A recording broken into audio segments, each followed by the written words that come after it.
한반도를 뒤덮은 미세먼지. 은밀하게 우리의 건강을 해치는 공공의 적. 미세먼지는 세계보건기구에서 지난 2013년 1군 발암물질로 지정. 입자 크기가 작아 폐나 혈관, 내과지 침투해 천식 폐질환, 조기 사망을 유발할 정도로 심각한 미세먼지의 공포. 초미세먼지 같은 경우는 워낙 사이즈가 적어서 폐포를 통해서 혈관까지 넘어가게 돼 있습니다. 그래서 혈관을 넘어가게 되면은 심장 쪽의 혈관을 건드려서 협심증이라든지 그다음에 뇌혈관 쪽에 뇌졸중이라든지 이런 혈관염을 유발시키는 그런 물질이 되겠습니다. 소리 없이 다가와 각종 질병을 유발시키는 미세먼지. 미세먼지 등의 영향으로 우리나라 공기의 질이 세계 180개국 중 173위라는 충격적인 결과 속에 미세먼지 피해를 예방하는 방법에 관심이 쏠리고 있다. 미세먼지로부터 건강을 지키는 현명한 예방법. 그것이 궁금하다. 요즘 아침에 일어나면 확인하는 것, 오늘의 날씨 그리고 미세먼지 농도입니다. 그만큼 미세먼지에 대한 관심과 걱정이 늘었다는 이야기죠. 그래서 오늘은요, 이 미세먼지와 건강에 대한 이야기를 좀 나눠볼까 합니다. 좋은 말씀을 들려주실 오늘 초대 손님, 순천향대학교 부천병원 호흡기 알레르기 내과 김도진 교수님 모셨습니다. 안녕하세요. 네, 안녕하십니까? 네, 반갑습니다. 네, 반갑습니다. 네, 폐 분야의 전문가라고 들었어요, 제가. 네.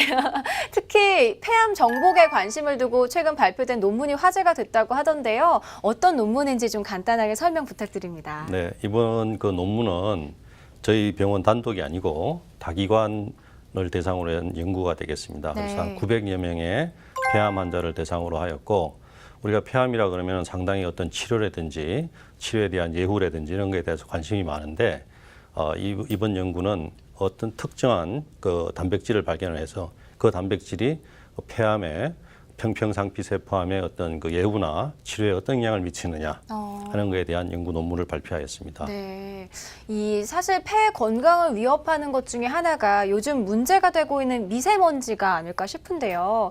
WHO 세계보건기구에서 초미세먼지를 1급 발암물질로 지정했습니다.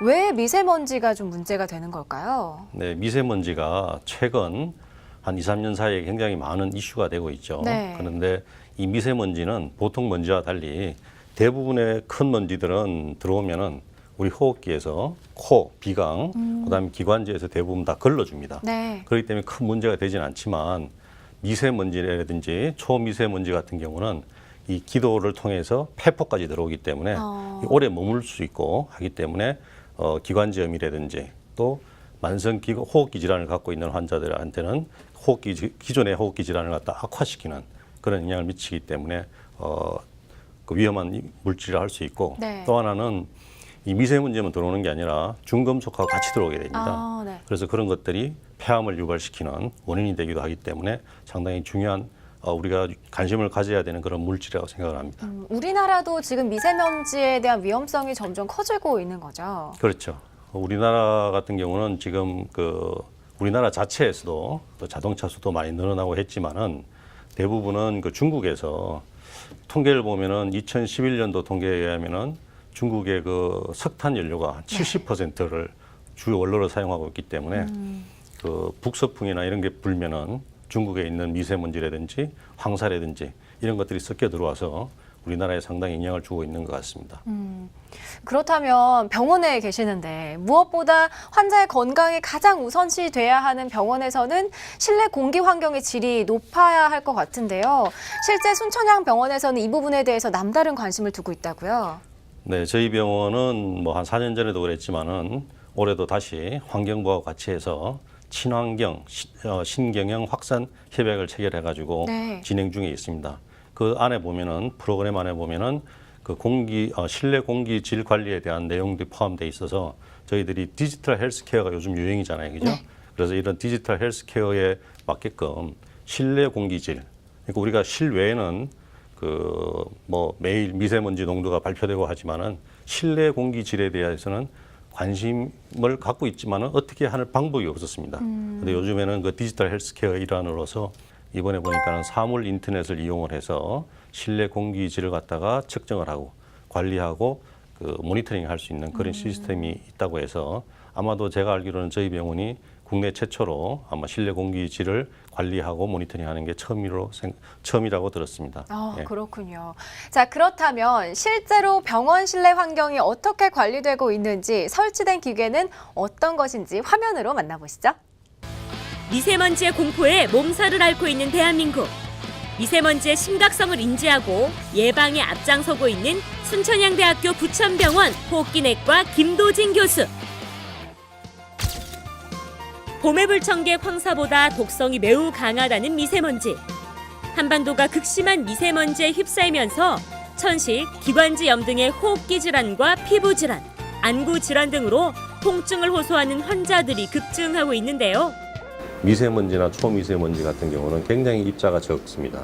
크기가 한 10마이크로미터 정도 되고 쉽게 말하면 머리카락의 한 10분의 1 정도의 크기이기 때문에 그런 미세먼지나 초미세먼지 같은 경우는 이 코에 있는 방어기전, 기관지에 있는 방어기전에서 걸러주지를 못해요. 그래서 바로 기관지로 들어와서 폐포까지 내려가서 그 만성 기관지염이나 기관지 폐렴, 또 폐렴 같은 이런 기도 질환이나 폐렴 같은 질환을 만들기 때문에 이 미세먼지가 상당히 조금 호흡기 질환 환자들을 갖고 있는 환자들은 좀 위험하다 이렇게 생각할 수 있습니다. 눈에 보이지 않을 정도로 작아서 더 위험한 미세먼지. 그런데 실내 미세먼지가 실외 미세먼지보다 더 강한 염증 반응을 일으킨다고 합니다. 같은 양의 먼지를 세포에 노출시켰을 때 실내 공기의 독성이 더 크다는 것. 그래서 실내 공기의 질을 먼저 깨끗하게 관리해야 미세먼지의 공포에서 벗어날 수 있습니다. 그래서 김도진 교수가 소속된 병원에서는 실내 공기의 질을 확인하는 센서를 도입. IoT, 즉 사물 인터넷을 활용해서 실내외 공기의 질을 측정하고 그 데이터를 고객들에게 눈으로 보여주는 시스템인데요. 사물 인터넷 가지고 24시간 모니터링을 해서 관리할 수 있는 그런 시스템을 발견해서 저희가 아마 국내 최초로 우리 대학병원의 외래, 병동 이렇게 같이 설치를 해서 지금 현재 관리하고 모니터링하고 있는 중입니다. 건물 요소에 설치된 센서.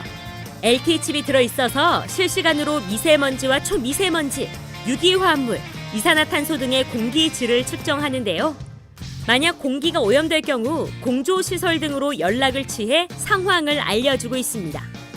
이 시범 사업은 실외 공기질하고 실내 공기질을 비교해서 저희 병원의 공기질이 얼마나 더 좋은지를 보여주는 시범 사업이거든요. 그런 것 때문에서인지 이제 처음에는 모르셨던 분들이 많았는데 이런 이제 저희 병원의 공기질이 안전하다는 것들 때문에 환자분들이 더 안심하고 환자 만족도도 많이 좋아질 것 같습니다. 센서를 통해 측정된 값은 환자들이 직접 눈으로 볼 수 있도록 공개하는데요. 병을 치료하는 것보다 예방이 중요하다는 생각으로 미세먼지 센서를 도입한 병원. 그리고 건강과 환경을 생각해 스마트한 미세먼지 센서를 개발 보급한 업체의 노력이 새삼 돋보입니다. 그래서 우리가 이 사물 인터넷을 통해서 실내 공기질을 관리하고 모니터링을 함으로 인해서 미세먼지를 관리하고 미리 측정을 해서 미리 예방을 하기 때문에 이 쾌적한 환경과 또 편안한 숨을 쉴 수 있는 그런 공기를 관리를 하기 때문에 아주 환자분들이 오셔서 아주 편안한 아주 쾌적한 환경에서 진료를 받을 수 있고 입원하시는 분들도 마찬가지로 병동도 역시 쾌적한 환경에서 입원 생활을 즐길 수 있도록 그렇게 준비를 했습니다. 대한민국을 뒤덮은 미세먼지의 공포. 하지만 모두의 노력으로 건강을 지킬 수 있습니다. 최신 기술을 도입한 스마트한 공기의 질 측정 센서. 미세먼지의 공포에서 벗어나 대한민국 국민 모두가 깨끗하고 맑은 공기를 마시는 그날을 기대해 봅니다. 네, 초미세먼지는 전 세계인의 문제입니다. 일상생활에서도 관심을 기울이고 조심해야 할 것 같은데요. 미세먼지로부터 자신을 지키는 방법이 있다면 어떤 게 있을까요? 네, 지금 그 미세먼지나 초미세먼지에 대해서 상당히 걱정들을 많이 하고 계세요. 네. 이 야외 활동을 해도 되나, 나가서 운동을 해도 되나 하는 정도로 걱정을 많이 하시는데 사실은 정상인들은 그렇게 걱정할 필요가 없습니다. 대부분 아까 말씀드렸지만은 그 호흡기, 방어 기전이 다 정상적으로 살아있는 사람들은 처음에는 조금 가래가 좀 많아지고 기침이 나올 수 있지만은 대부분 다 그 기침이나 가래 같은 것들이 그 미세먼지를 다 밖으로 밀어냅니다. 네. 하지만 연령이 많으신 노약자분이시나 그다음에 만성 질환, 당뇨나 심부전, 그다음에 만성 콩팥병이나 특히나 호흡기, 만성 호흡기 질환, 천식이라든지 만성 폐쇄성 폐질환, 그다음에 폐암을 앓고 있는 환자들 같은 경우는 미세먼지가 들어오더라도 우리가 그 방화기전이 작동을 안 합니다. 네. 하기 때문에 미세먼지에 대해서 조심을 하셔야 되고 항상 모니터링을 하셔야 되고 또 하나는 그 버스라든지 그다음에 그 택시 그다음에 집안에 있는 에어컨 같은 경우 이런 경우에 그 에어컨도 자주 청소하고 해야 되지만 그 공기 필터 같은 경우도 정기적으로 교체를 하시고 하셔야지만 깨끗한 먼지 쾌적한 환경 속에서 미세먼지를 걱정 안 하고 살 수 있을 것 같습니다. 아, 그렇군요.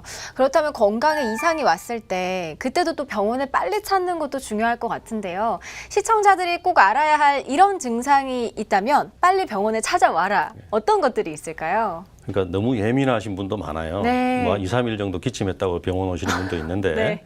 이제 그런 경우도 뭐 자주 온다 그래서 나쁘진 않지만 그렇다고도 자주 오시면은 또 병원 자체에도 균이 많기 때문에 별로 네. 좋지는 않습니다. 네. 그렇지만은 만성 기침, 3주에서 8주 이상의 기침이라든지 가래가 나오더라도 하얀 가래나 물 같은 가래는 괜찮지만은 가래가 누렇게 나오거나 진하게 색깔이 바뀐다거나 아니면 가래에 피가 묻어 나온다거나 하게 되면은 병원에 오셔야 되고 가슴 통증이라든지 호흡곤란 이런 경우는 빨리 전문가를 찾아서 해결을 하셔야 됩니다. 네. 아니면은 뭐 폐암 같은 경우는 초기에는 거의 증상이 없기 때문에 그 진단 시기를 놓쳐서 나중에 또 큰 일을 만들 수 있기 때문에 빨리 그런 경우는 병원을 찾아서 진단을 받는 게 중요합니다. 네, 평소 본인의 건강 상태에 좀 관심을 가지고 체크를 해봐야 할 것 같은데요.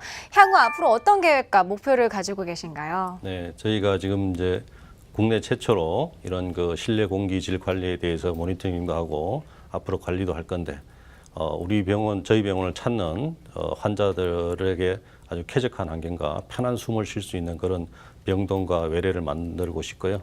또 거기서 일하고 있는 우리 직원들도 훨씬 더 좋은 환경에서 일할 수 있도록 이런 그 모니터링을 꾸준히 함으로써 관리를 해나갈 그런 계획입니다. 네, 건강을 위해서 발전해 나가는 기술과 또 의료진들의 노력을 함께 확인할 수 있었던 시간이었습니다. 앞으로도 국민 건강을 위해서 앞장서 주시기 바랍니다. 김도진 교수님 오늘 고생하셨습니다. 네, 감사합니다.